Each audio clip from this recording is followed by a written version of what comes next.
I am going to show you how we can have multiple roles in the system. To do this, I configure two users with different roles, one a pharmacist and the other one a technician. The technician can only do regular pick, not auto pick. I start by creating a new permission group with permissions to run two pharmacy commands, to confirm line and to do a regular pick.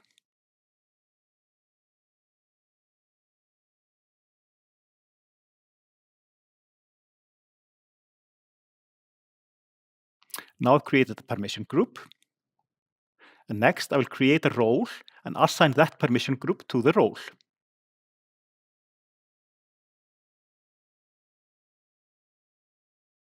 I assign the permission group I just created. So now I've created a role that does not have permissions to run the autopick command.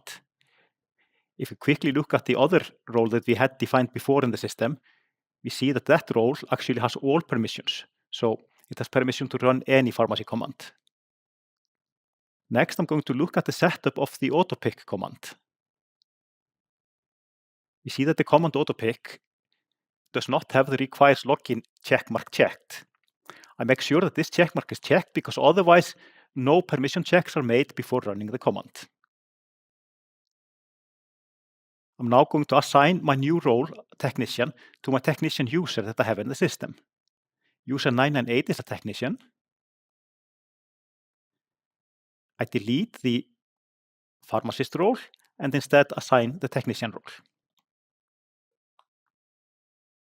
If you have only one user in your system, you might have to change the role of that user to a technician for testing.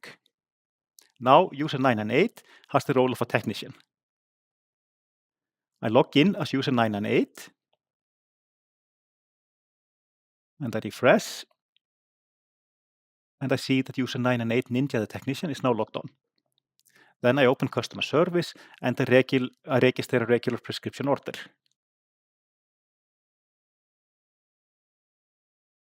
I register a simple prescription order, issuer Meredith Gray like normally. Issued item is ibuprofen. And the dose text is 1 tablet a day.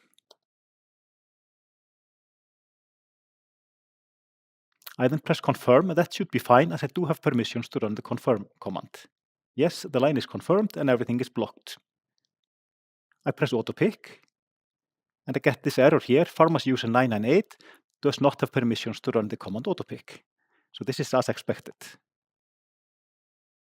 Now I change users to 999. I refresh to see that the user has changed.